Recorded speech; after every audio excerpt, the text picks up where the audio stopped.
Hi, ഞാൻ അൻഫാസ് അഹമ്മദ്. എല്ലാവർക്കും പുതിയൊരു ക്ലാസ്സിലേക്ക് സ്വാഗതം. അപ്പൊ നമ്മുടെ ന്യൂ SCERT ഹോട്ട് ടോപ്പിക്സിന്റെ അടുത്ത ക്ലാസ്സിലേക്ക് നമ്മൾ കടക്കുകയാണ്. ഇതിനു മുമ്പ് അടുത്ത ക്ലാസ്സുകൾ നിങ്ങൾ കണ്ടിട്ടുണ്ടാവും എന്ന് വിശ്വസിക്കുന്നു. കാണാത്തവരാണെങ്കിൽ തീർച്ചയായും കാണാൻ ശ്രമിക്കുക. ഇന്നത്തെ ക്ലാസ് നിങ്ങൾക്ക് കണ്ട് നിങ്ങൾക്ക് ഇഷ്ടമായെങ്കിൽ, നിങ്ങൾക്ക് ഉപകാരപ്പെടാൻ നിങ്ങൾക്ക് തന്നെ തോന്നുകയാണെങ്കിൽ ഇതിനു മുമ്പ് അടുത്ത ക്ലാസ്സുകളും മിസ്സാക്കരുത്. ക്ലാസ് കണ്ട് നിങ്ങൾക്ക് ഉപകാരപ്പെട്ടെങ്കിൽ നിങ്ങളുടെ അഭിപ്രായങ്ങൾ എന്താണെങ്കിലും എന്നെ അറിയിക്കാൻ മറക്കരുത്. അപ്പൊ അധികമൊന്നും പറയാതെ നമുക്ക് നേരെ നമ്മുടെ ക്ലാസ്സിലേക്ക് കിടക്കാം.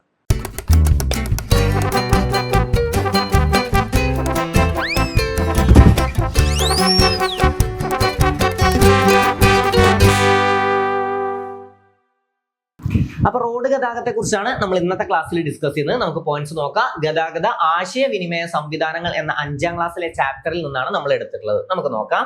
ആദ്യം മക് ആദം റോഡുകൾ. എന്താണ് മക് ആദം റോഡുകൾ? 1820 വർഷം ശ്രദ്ധിക്കണേ. 1820 സ്കോട്ടിഷ് എഞ്ചിനീയർ ആയ, ഇതൊക്കെ സ്റ്റേറ്റ്മെന്റ് ആയിട്ട് എങ്ങനെയെങ്കിലൊക്കെ വരാൻ ചാൻസ് ഉണ്ട്. അപ്പൊ ഇതൊക്കെ ഒന്ന് മനസ്സിലാക്കി പഠിച്ചു വെക്കുക. 1820 സ്കോട്ടിഷ് എഞ്ചിനീയർ ആയ JL മക് ആദം ആണ് ആധുനിക രീതിയിലെ റോഡ് നിർമ്മാണത്തിന് തുടക്കമിട്ടത്. കരിങ്കൽ കഷ്ണങ്ങൾ നിരത്തി റോഡ് മെഷീനുകൾ ഉപയോഗിച്ച് നിർമ്മിക്കുന്ന ഇത്തരം റോഡുകൾ മക് ആദം റോഡുകൾ എന്നറിയപ്പെടുന്നു. ഓക്കെ, അപ്പൊ എപ്പോഴാണ് നിർമ്മിച്ചു തുടങ്ങിയത്? 1820 സ്കോട്ടിഷ് എഞ്ചിനീയർ ആയ JL മക് ആദം. ഓക്കെ, മക്ക എന്നല്ല, മക് ആദം ആണ് കേട്ടോ. മക് ആദം, JL മക് ആദമാണ് ആധുനിക രീതിയിലെ റോഡ് നിർമ്മാണത്തിന് തുടക്കമിട്ടത്. അപ്പൊ ആധുനിക രീതിയിലെ റോഡ് നിർമ്മാണത്തിന് തുടക്കമിട്ടത് ആരെന്നൊരു ചോദ്യം വന്നതിന് ഉത്തരം കിട്ടുമല്ലോ. ആരാണ്? മക് ആദമാണ്. ഓക്കെ, സ്കോട്ടിഷ് എഞ്ചിനീയർ ആയ മക് ആദമാണ്. എപ്പോഴാണ്? 1820 ആധുനിക രീതിയിലുള്ള റോഡ് നിർമ്മാണത്തിന് തുടക്കമിട്ടത്. ഈ സ്റ്റേറ്റ്മെന്റ് ഒന്ന് ജസ്റ്റ് പഠിച്ചു വെക്കുക. ഓക്കെ, അപ്പൊ ആധുനിക രീതിയിലെ റോഡ് നിർമ്മാണത്തിന് തുടക്കമിട്ടത് ആരില്ലേ? ഏത് എഞ്ചിനീയർ ആണെന്ന് ചോദിച്ചാൽ സ്കോട്ടിഷ് എഞ്ചിനീയർ ആയ ആരാണ്? മക് ആദമാണ്. JL മക് ആദം സ്കോട്ടിഷ് എഞ്ചിനീയർ ആണ്. 1820 ഇത്രയും കാര്യങ്ങൾ ഇതിലൊന്ന് മനസ്സിലാക്കി വെക്കുക ഈ പോയിന്റിൽ. ഓക്കെ, ഇനി ലോകത്തിലെ 2ാമത്തെ വലിയ റോഡ് ശൃംഖലയുള്ള രാജ്യമാണ് നമ്മുടെ ഇന്ത്യ. ഓക്കെ, അപ്പൊ എത്രാമത്തെയാണ്? 2ാമത്തെയാണ്. അപ്പൊ പലർക്കും വേഗം ഉള്ളിലൊരു ഡൗട്ട് വന്നിട്ടുണ്ടാവും. അപ്പൊ ഒന്നാമത്തെ ആരാ? ഒന്നാമത്തെ അമേരിക്കയാണ്. ഒന്നാമത്തെ ആരാണ്? അമേരിക്ക. ഓക്കെ, അപ്പൊ അതും ജസ്റ്റ് ഒന്ന് അറിഞ്ഞു വെച്ചോ. 2ാമത് ആരാണ്? ഇന്ത്യയാണ്. 1ാമത് ആരാന്ന് ചോദിച്ചാൽ അത് അമേരിക്കയാണ്. ഓക്കെ, അപ്പൊ ലോകത്തിലെ 2ാമത്തെ വലിയ റോഡ് ശൃംഖലയുള്ള രാജ്യം ഏതാണ്? നമ്മുടെ ഇന്ത്യയാണ്. 1ാമത്തെ വലിയ റോഡ് ശൃംഖലയുള്ള രാജ്യം ഏതാന്ന് ചോദിച്ചാൽ ഏതാണ്? അത് അമേരിക്കയാണ്. അപ്പൊ 2ാമത്തെ ഏതാണ്? ഇന്ത്യയാണ്. 1ാമത്തെ ഏതാണ്? അമേരിക്ക. 1 America, 2 India. ഏറ്റവും വലിയ റോഡ് ശൃംഖലയുള്ള 1ാമത്തെ രാജ്യം അമേരിക്ക, 2ാമത്തെ രാജ്യം ഇന്ത്യ. ഓക്കെ, ഇന്ത്യയിലെ റോഡുകളെ പ്രധാനമായും 4ആയി തിരിക്കാം. ഏതൊക്കെയാണ്? ദേശീയപാതകൾ, സംസ്ഥാന പാതകൾ, എക്സ്പ്രസ് ഹൈവേകൾ, ഗ്രാമീണ പാതകൾ. ഇത്രയും കാര്യം ജസ്റ്റ് ഒന്ന് അറിഞ്ഞു വെക്കുക. ഏതൊക്കെയാണ് നമ്മുടെ 4ആയി തിരിക്കാൻ പറ്റിയ പാതകൾ അല്ലേ? നമ്മുടെ ഇന്ത്യയിലെ റോഡുകളെ പ്രധാനമായിട്ടും 4ആയിട്ടാണ് തിരിക്കുന്നത്. അത് ഏതൊക്കെയാണെന്ന് നമുക്കറിയാം. ഒന്ന് ദേശീയ പാതകളാണ് അല്ലെ? ദേശീയ പാതകളുണ്ട്, സംസ്ഥാന പാതകളുണ്ട്, എക്സ്പ്രസ് ഹൈവേകളുണ്ട്, പിന്നെ ഗ്രാമീണ പാതകളുണ്ട്. ഏറ്റവും കൂടുതൽ ഉള്ളത് ഏതാണെന്നൊക്കെ ചോദിച്ചാൽ ഏതാണ്? നമുക്കൊക്കെ അറിയാം, അത് ഗ്രാമീണ പാതകളാണ് അല്ലെ? ഇന്ത്യയിൽ ഏറ്റവും കൂടുതൽ ഉള്ളത് ഗ്രാമീണ പാതകളാണ്. ഓക്കെ, ഇനി ദേശീയ പാതകൾ. രാജ്യത്തിന്റെ വിവിധ സംസ്ഥാന തലസ്ഥാനങ്ങളെയും പ്രധാന ഭാഗങ്ങളെയും സ്ഥലങ്ങളെയും ബന്ധിപ്പിക്കുന്ന ദേശീയ പാതകൾക്ക് ദേശീയ പ്രാധാന്യമുണ്ട്. ഓക്കെ, അപ്പൊ എന്തിനൊക്കെയാണ് ബന്ധിപ്പിക്കുന്നതാണ് ഇവിടെ കൊടുത്തിട്ടുള്ളത്. ഓക്കെ, രാജ്യത്തിന്റെ വിവിധ സംസ്ഥാന തലസ്ഥാനങ്ങളെയും പ്രധാന ഭാഗങ്ങളെയും സ്ഥലങ്ങളെയും തമ്മിൽ ബന്ധിപ്പിക്കുന്നതാണ് എന്ത്? ദേശീയ പാതകൾ. ജസ്റ്റ് അങ്ങനെ ഒന്ന് അറിഞ്ഞു വെച്ചാൽ മതി. ഇമ്പോർട്ടന്റ് ആയിട്ടുള്ള ഞാൻ പിന്നെയും പറഞ്ഞു തരാം. ഇത് ഇങ്ങനെ അറിഞ്ഞു വെച്ചാൽ മതി. അതായത് 2ാമത്തെ വലിയ റോഡ് ശൃംഖലയുള്ള രാജ്യം, അതൊരു ഇമ്പോർട്ടന്റ് പോയിന്റ് ആണ്. ഏതാണ്? ഇന്ത്യയാണ്. പിന്നെ മക് ആദം റോഡുകൾ എപ്പോഴാണ്? 1820 അദ്ദേഹം സ്കോട്ടിഷ് എഞ്ചിനീയർ ആണ് അല്ലെ? മക് ആദം. അപ്പൊ എന്താണ് മക് ആദം റോഡുകൾ എന്ന് അറിഞ്ഞു വെക്കുക.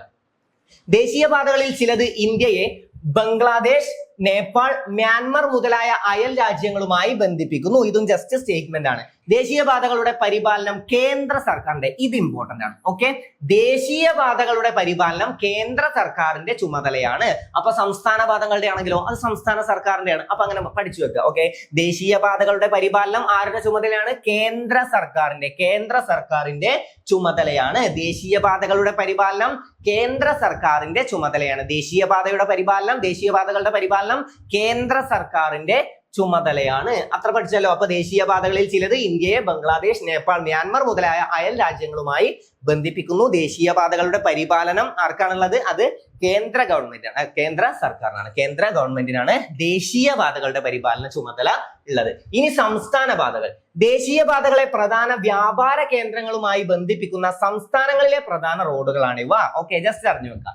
സംസ്ഥാന പാതകളുടെ അറ്റകുറ്റപ്പണികളുടെ ഉത്തരവാദിത്വം സംസ്ഥാന സർക്കാരിനാണ്. അതാർക്കാണ്? സംസ്ഥാന സർക്കാരിനാണ് അല്ലേ? സംസ്ഥാന റോഡുകളുടെ, അതായത് സംസ്ഥാന പാതകളുടെ അറ്റകുറ്റപ്പണികളുടെ, സംസ്ഥാന പാതകളുടെ ചുമതല ആർക്കാണ് പോവുക? അത് സംസ്ഥാന സർക്കാരിനാണ്. ദേശീയ പാതകളാണെങ്കിൽ അത് കേന്ദ്ര സർക്കാരിനാണ് അല്ലെ? ദേശീയ പാതകൾ കേന്ദ്ര സർക്കാരും, സംസ്ഥാന പാതകൾ സംസ്ഥാന സർക്കാരും. സിമ്പിൾ ആയിട്ട് നമുക്ക് മനസ്സിലാക്കാനുള്ളൂ, വലിയ പോയിന്റ്സ് ഒന്നുമില്ല.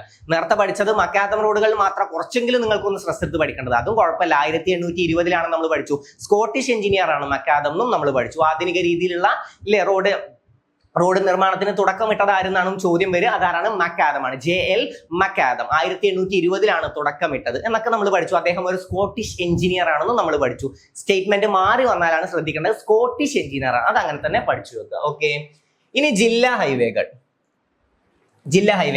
ജില്ലയിലെ പ്രധാന റോഡുകളാണിവ. നമുക്കറിയാം ജില്ലാ ഹൈവേകൾ എന്ന് പറഞ്ഞാൽ ജില്ലയിലെ പ്രധാന റോഡുകളാണല്ലോ.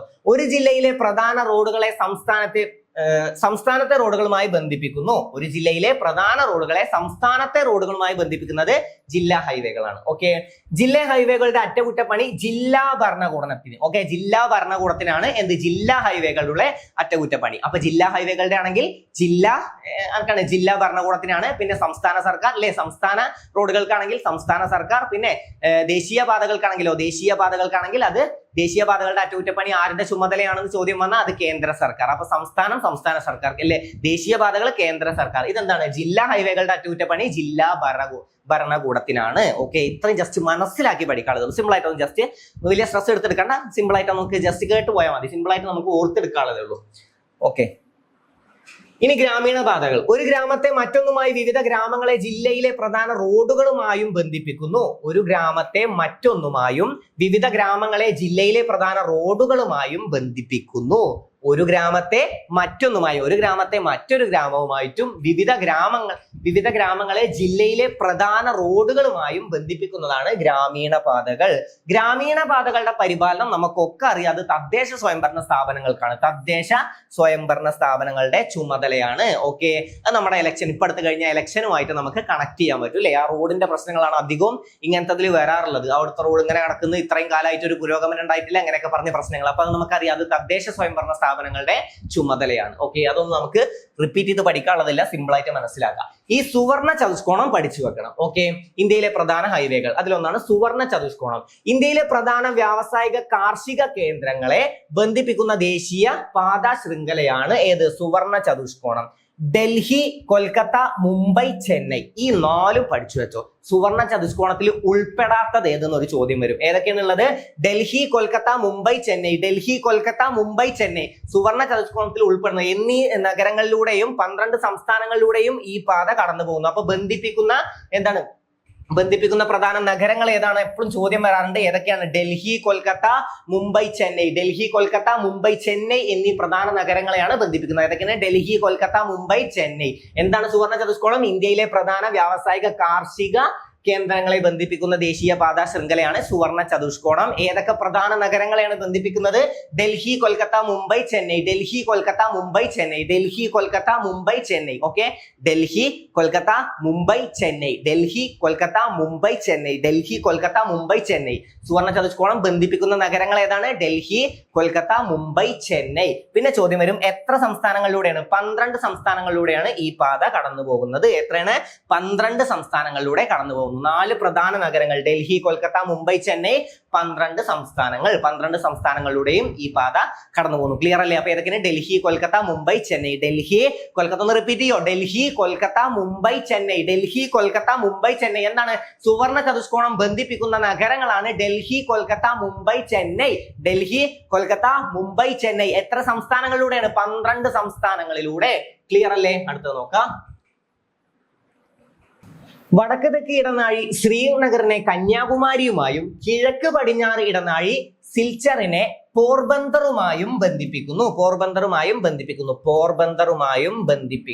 ഓക്കെ, വടക്ക് തെക്ക് ഇടനാഴി ശ്രീനഗറിനെ കന്യാകുമാരിയുമായും കിഴക്ക് പടിഞ്ഞാറാണെങ്കിലോ സിൽച്ചറിനെ പോർബന്ദറുമായും ബന്ധിപ്പിക്കുന്നു. ഓക്കെ, അപ്പൊ വടക്ക് തെക്ക് ഇടനാഴി ശ്രീനഗറിനെ കന്യാകുമാരിയുമായും കിഴക്ക് പടിഞ്ഞാറ് ഇടനാഴി സിൽച്ചറിനെ പോർബന്ദറുമായും ബന്ധിപ്പിക്കുന്നു. ഒന്നുകൂടെ പറയാ, വടക്ക് തെക്ക് ഇടനാഴി ശ്രീനഗറിനെ കന്യാകുമാരിയുമായും കിഴക്ക് പടിഞ്ഞാറ് ഇടനാഴി സിൽച്ചറിനെ പോർബന്ദറുമായും ബന്ധിപ്പിക്കുന്നു. ഓക്കെ, അത് പഠിച്ചു വെക്കുക. പിന്നെ റോഡ് ഗതാഗതത്തിന്റെ മേന്മകൾ, ഇത് ജസ്റ്റ് പോയിന്റ്സ് ആയിട്ട് നമുക്കൊന്ന് പറഞ്ഞു പോവാം. താരതമ്യേന ചെലവ് കുറവാണ് അല്ലെ. താരതമ്യേന റോഡ് ഗതാഗതം എന്ന് പറഞ്ഞാൽ എന്താണ്? ചെലവ് കുറവാണ്. ഹ്രസ്വദൂര യാത്രകൾക്ക് ഏറ്റവും അനുയോജ്യം ഏതാണ്? ഹ്രസ്വദൂര യാത്രകളാണെങ്കിൽ ഏറ്റവും അനുയോജ്യം അത് ഏതാണ്? റോഡ് ഗതാഗതം തന്നെയാണ്. ഓക്കെ, എല്ലാ വിഭാഗം ജനങ്ങൾക്കും പ്രാപ്യമാകുന്ന സൗകര്യം, വിവിധോദ്ദേശ സേവനം, ഉൾപ്രദേശങ്ങളിലേക്കുള്ള ഗതാഗത മാർഗം, ഇതൊക്കെ എന്താണ്? റോഡ് ഗതാഗതത്തിന്റെ മേന്മകളാണ്. ഒരു വട്ടം കൂടെ ഞാൻ പറഞ്ഞു തരാം. അതായത് താരതമ്യേന ചെലവ് കുറവാണ്. എന്തിനാണ്? റോഡ് ഗതാഗതത്തിന് സ്വാഭാവികമായിട്ട് ചെലവ് കുറവാണ്. ഒന്ന് പഠിച്ചു വെച്ചാൽ, ഒന്ന് മനസ്സിലാക്കി വെച്ചാൽ മതി. ചെലവ് കുറവാണെന്ന് നമുക്കറിയാലോ. അതെ, ചെലവ് കുറവാണ്. ഹ്രസ്വദൂര അല്ലെ, ഹ്രസ്വദൂര യാത്രകൾക്ക് ഏറ്റവും നല്ലത് ഏത് തന്നെയാണ്? റോഡ് ഗതാഗതം തന്നെയാണ്. ഹ്രസ്വദൂരത്തിൽ നമ്മൾ കടലിലൂടെ പോലല്ലോ, നമ്മൾ കപ്പലിൽ കയറി പോലല്ലോ. ഹ്രസ്വദൂരം പറയുമ്പോൾ റോഡിലൂടെ അല്ലേ നമ്മൾ പോവാ.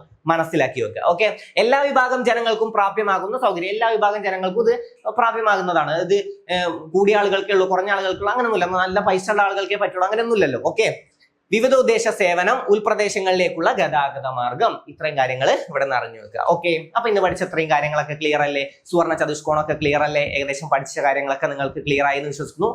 ഞാൻ പ്രത്യേകം ഇമ്പോർട്ടന്റ് ആണെന്ന് ഞാൻ എടുത്ത് പറഞ്ഞ കാര്യങ്ങൾ ഇമ്പോർട്ടൻസ് കൊടുത്ത് തന്നെ പഠിക്കുക. അത്രയും ഇമ്പോർട്ടൻസ് കൊടുത്ത് പഠിക്കേണ്ടതാവും. ഓക്കെ, അപ്പൊ അങ്ങനത്തത് ഇമ്പോർട്ടൻസ് കൊടുത്ത് പഠിക്കുക. ബാക്കിയുള്ള ജസ്റ്റ് ഒന്ന് കേട്ടാൽ തന്നെ നിങ്ങൾക്ക് മനസ്സിലുണ്ടാവും എന്താണ് അതുകൊണ്ട് ഉദ്ദേശിക്കുന്നത്. നിങ്ങൾക്ക് മനസ്സിലാക്കി പഠിക്കാൻ പറ്റും. എല്ലാതും കാണാതെ പഠിക്കേണ്ടതൊന്നുമില്ല. കാണാതെ പഠിക്കില്ല, ജസ്റ്റ് എല്ലാത്തിലും മനസ്സിലാക്കി പഠിക്കാനുള്ളതേ ഉള്ളൂ. അപ്പൊ സിമ്പിൾ ആയിട്ട് തന്നെ പഠിക്കാൻ പറ്റും. അതിൽ ഇമ്പോർട്ടൻസ് കൊടുത്ത് പഠിക്കാൻ ഞാൻ പറഞ്ഞത് റിപ്പീറ്റ് ചെയ്ത് ഞാൻ പറഞ്ഞുകൊണ്ടേ ഇരുന്നത് അത്രയും ഇമ്പോർട്ടൻസ് കൊടുത്ത് തന്നെ പഠിക്കുക.